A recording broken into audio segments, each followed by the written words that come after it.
Saudaraku, kerusakan hutan di Tangsaran, Kecamatan Pantan Cuaca, Kabupaten Kailuas terus memburuk dengan dugaan ribuan pohon telah tumbang. Hal ini diduga akibat aktivitas eksplorasi tambang emas oleh PT Gayo Mineral Resources atau GMR yang beroperasi di kawasan areal penggunaan lain atau APL serta hutan lindung di wilayah tersebut. Dilaporkan bahwa alat berat seperti ekskavator telah beroperasi di kawasan hutan tersebut, menyebabkan kondisi semakin rawan longsor.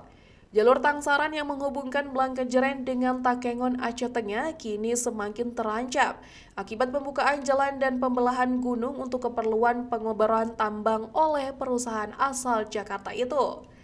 Sebelumnya, aktivitas PT GMR yang bergerak di bidang eksplorasi tambang emas ini telah beberapa kali diberitakan karena diduga merambah kawasan hutan lindung.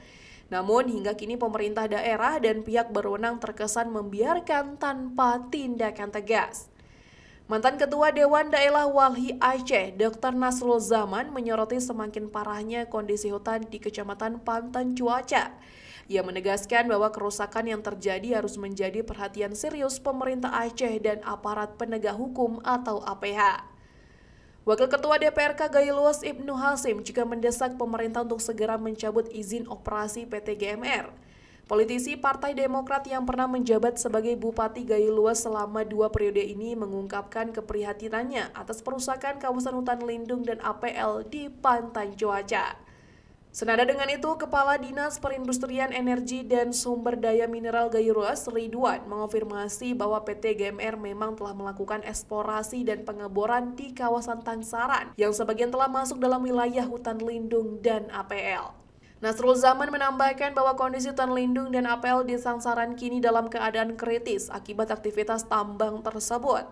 Ia juga mempertanyakan legalitas izin yang diberikan kepada PT GMR.